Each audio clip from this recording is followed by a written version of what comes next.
আসসালামু আলাইকুম, ডাক্তার নাজমুল হাসান বলছিলাম। এই যে আজকে একটি ঘা নিয়ে কাজ করছি, দেখেন যে ওনার গোড়ালিতে একটি ঘা।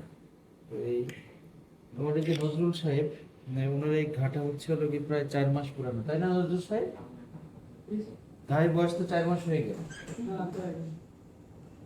তো দেখা গেল এই ঘাটা নিয়ে উনি ওনার লোকালি হসপিটালে ওখানে প্রথমে পর্যায়ে চিকিৎসা করতেছিলেন। অপারেশন করে দীর্ঘদিন ড্রেসিং করার পরে যখন ভালো ছিল না, তখন উনি ঢাকায় আমার এখানে আসে ওনার এক পরিচিত জনের মাধ্যমে। ওখানে আসার পরে আমরা এক্সরে করে দেখি যে আসলে ওনার যে পায়ের যে ক্যালকেনিয়াম বোনস সেটাতে ইনফেকশন আছে এবং তার ভিতরে আসলে টেন্ডন মাসেল এগুলো অনেকটা পচন আছে।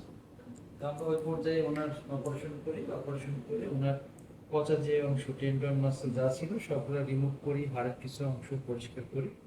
করার পরে আমরা যে ড্রেসিং করলাম, তারপরে ওনার এখান থেকে রস নিয়ে কালচার করলাম, সেন্সিটিভিটি অনুযায়ী অ্যান্টিবায়োটিক দিলাম। এখন মোটামুটি যে ঘায়ের অবস্থাটা মোটামুটি লাল হয়ে আসছে।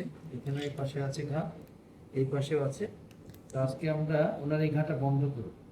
তো এই ধরনের একটা ঘা আগে একবার অপারেশন হয়েছে, সেখান থেকে ভালো ছিল না, পরে বোনসে ইনফেকশন হয়েছিল। তো এরকম একটি ঘা যত তাড়াতাড়ি সম্ভব বন্ধ করে দেওয়াটাই আসলে ভালো, কারণ একবার দীর্ঘদিন থাকার পরে দেখা গেল ওনার হাড়ে প্রবলেম হলো।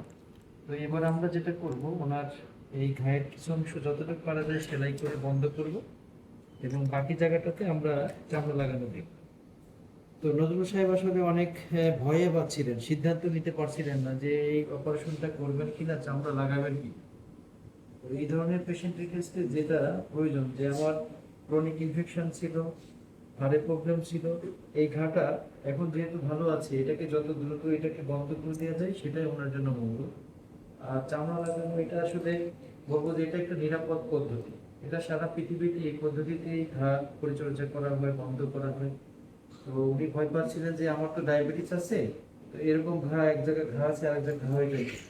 নজরুল সাহেব, তো ওই আমেরিকা, ইন্ডিয়া, সিঙ্গাপুর যেখানেই বলে ওই চামড়া যেভাবে যে পদ্ধতিতে লাগায় আমরা এক পদ্ধতিতে লাগাই। কিন্তু ওই যে যেটা ভয় যে ঘা শুকাবে কি, একটা কাজ করলে দেখা যায় যে আপনি 10,000 জনের চামড়া লাগানো, একজনের তো একটা সমস্যা হতেই পারে, এটা স্বাভাবিক হতেই পারে। এখন আল্লাহ না করুক তার ভিতরে আপনি পড়ে যাবেন, তো সাধারণত প্রবলেম হয় না। তারপরে যেটা ভয় থাকে যে আমি যেখানে চামড়া লাগালাম হয়তো 100%-এর থেকে 5% চামড়া অনেক সময় লাগলো না, ম্যাক্সিমাম জায়গায় লেগে। তো যেটুকু লাগে না সেটা কিন্তু আপনি নিজে পরিচর্যা করলেই কিন্তু ভালো হয়ে যাওয়ার সম্ভব। আমার টার্গেট হচ্ছে ঘাটাকে, হিলিংটাকে ত্বরান্বিত নিতে পারে। এই জন্য আমরা আজকে যেটা করব, আপনার যতটুকু সেলাই করে ঘাটা ছোট করা যায় সেটা করে বাকিটা চালাবো। আর আপনি যেটা করবেন যে রেস্টে থাকবেন, বাকি আমরা অ্যান্টিবায়োটিক দিব। আপনি রেস্টে থাকতে অ্যান্টিবায়োটিক দিব। আপনার যে শরীরের প্রোটিন কম আছে এই জন্য কিন্তু আগে থেকে বলছি ডিম খাবেন, তাই না? এখন তো ডিম খাচ্ছেন। তাহলে এই যে ঘা শুধু পরিচর্যা ডাক্তার আমাকে দিয়ে হবে, শুধু অপারেশন করলেই হবে। এর পাশাপাশি ডায়াবেটিস কন্ট্রোল, শরীরে রক্ত শূন্যতা থাকলে সেটাও আমরা কন্ট্রোল করি, রক্ত দেই। তারপরে আপনার শরীরে প্রোটিন কম থাকলে সেটাও দিই। তো অনেকগুলো আছে। এখন আপনি যদি মনে করেন চামড়া লাগানোর পরে এই যে দৌড়াদৌড়ি করেন, তাহলে কি ঘা ভালো হবে? তার মানে ঘাড় একটা রেস্টও দরকার। এটা অনেকগুলো থাকে। এখানে আমি যেরকম আমার পার্টটা কাজ করবো, আপনার পার্টটা আপনি যদি ঠিক মতো করেন, যে আমি খাবার দাবার ঠিক মতো খাবো, ডায়াবেটিস কন্ট্রোলে রাখবো, রেস্টে থাকবো, তাহলে দেখবেন ইনশাল্লাহ কোনো ঝামেলা হবে না। ঠিক আছে? তো এটাতে ভয় পাওয়ার কিছু নেই, ইনশাল্লাহ আপনি ভালো হয়ে যাবেন। ঠিক আছে?